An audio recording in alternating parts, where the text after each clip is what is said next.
Welcome back to my channel. My name is Rochelle, and this video will be of importance to you if you are a student pilot and you're about to sit your RPL flight test, as I am right now, very soon. So what we're going through is one of the sections in the flight test where they'll ask you a bunch of theory questions, and most of them, so they come from this section of CSSR, Civil Aviation Safety Regulations. You can get the plain English guide, but they come from part 61. And these are some things that you really need to know if you want to get your pilot's license. So let's start with the privileges. So you can act as pilot in command, PRC, or co-pilot for a single pilot airplane. So these are your 5 privileges here.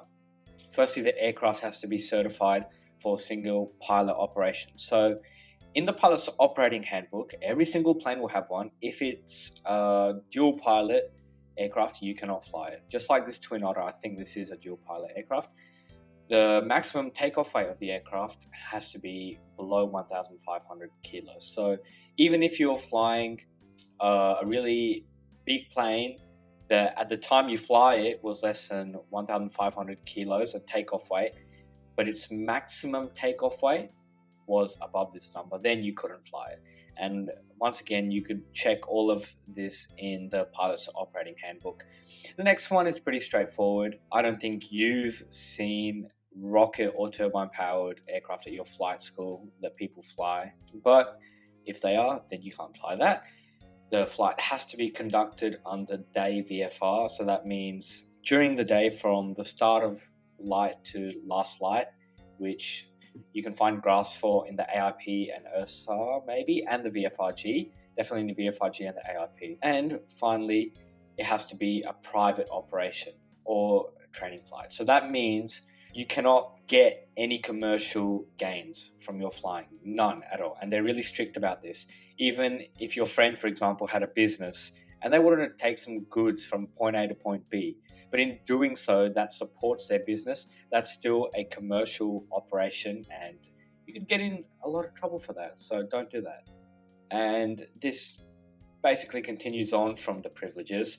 You can transmit on an aviation safety radio frequency if you hold a flight radio endorsement. So why is this important? You've probably already been talking on the radio for your whole experience as a pilot, but there are some places, non-towered aerodromes, where even in the URSA, radio communication is not mandatory. So you might have done everything, flying your circuits to doing all your syllabus from your RPL without saying a single thing on the radio, which is legal. It's not common and it's probably not preferred, but it is legal.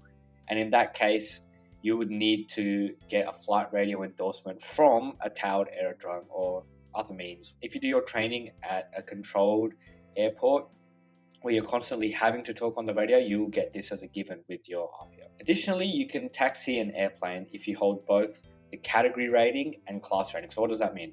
These are actually pretty important.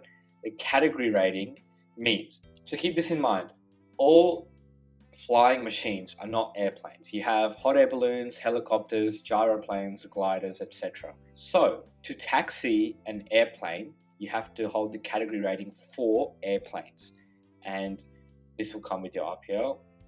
Now this is more important for us airplane pilots, the class rating. So I've done all my training on the Cessna 152, so that's the only plane currently I can taxi. Say I had my license, I can still only taxi that plane because the class is Cessna 152. If I wanted to switch to the 172, I'd have to get the class rating for the 172.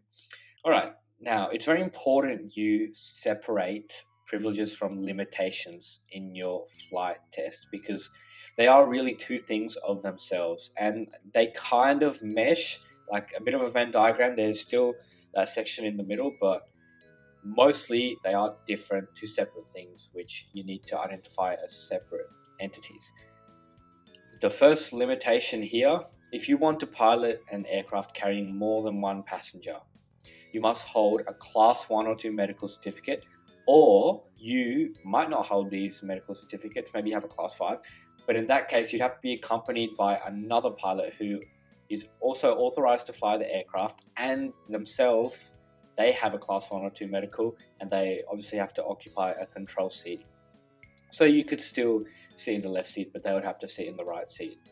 And I don't know if you can see this. I don't know if I can move my camera. Maybe not. But under here, by the way, you'll have access to this PowerPoint in the description or the comments, so don't worry about that. Down here, there is a recency rule on when you can carry passengers at all. So this is just for the carriage of passengers.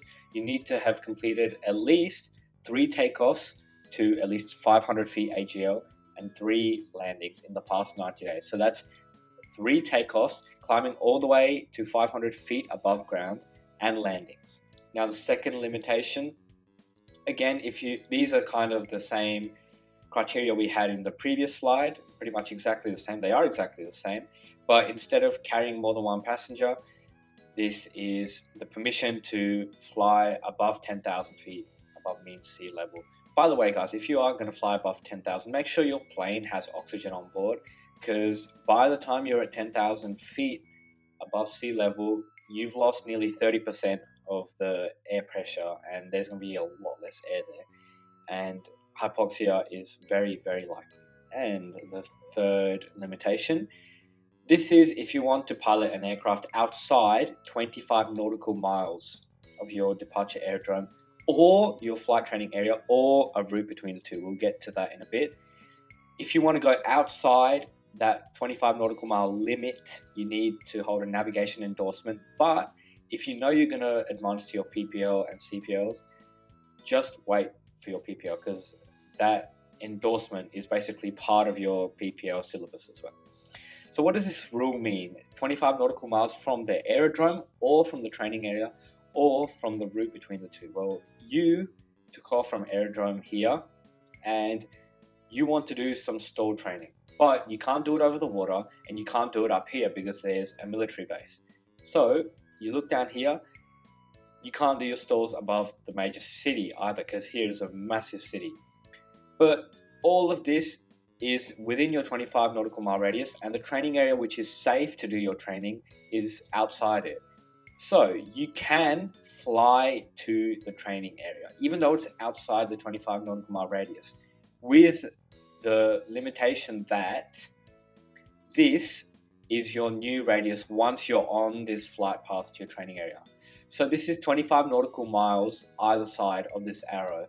But 25 nautical miles is quite the distance, and most training areas will be well within the initial radius, so probably won't have to worry about that. There are a few more limitations.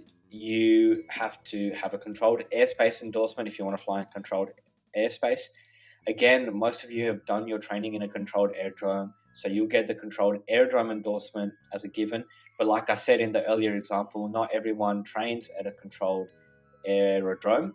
And if you want to fly to contracting states airspace, you just need permission from them. Now, this is the Class 5 self-declared medical, which, in all honesty, I don't recommend you getting, because it's not that people are fraudulent or untrustworthy in their application, but they just might not know, because I've had so many friends who've wanted to start flying, and the moment they went to a aviation medical doctor, figured out they're colorblind, which they'd never known for their whole life, and their flying journey will stop right there. Now, does colorblindness really have an effect? In my opinion, not really, but rules are the rules, and it's better you go to a DAME and get probably your Class 2 or Class 1, just for the sake of being extra safe and finding out stuff that you didn't know you had. But say you do have a Class 5 self-declared medical, you can only fly in single pilot operations in single pilot certified aircraft for private flights and flights conducted for the purpose of a flight test or check ride. In addition, you cannot carry more than 1 passenger regardless of your recency, the plane you're flying. You can only carry a maximum of 1 passenger. So then, you have your RPL. Do you keep it forever? Well, the short answer is yes, but you have to take a flight review every 2 years. So what that means is you have to do a check ride to just maintain your recency. Of course, if you get up to a PPL and CPL, you only have to do it for the highest one. So if you have a CPL, you don't have to do RPL and PPL. Your CPL flight review is valid for all the privileges in the other licenses. But what this is, say today I'm recording this on the 15th of January 2026, and let's say I pass my RPL today. So my flight review is valid until 2 years, so 2026, 2027, 2028, January 2028. And it's valid until the 31st of January, so to the end of the month that you did it, but in 2 years' time. But if you do it within 3 months of your next review, so I did it today, January 2028 is approaching, I'm in, let's say, November, that's within 3 months of January, right? If I do it then it's until January 31st plus 2 more years. So you kind of extend it for that limit. So from November, I do my flight review, then it goes until January 2028. And instead of having to redo it on the end of November 2030, it's still January. So that's the advantage of doing it within 3 months of your next review. Otherwise, if it's expired, it's still only 2 years. So I hope this video helped. My name's Rochelle. Remember to stay safe in the skies. I'll see you next time.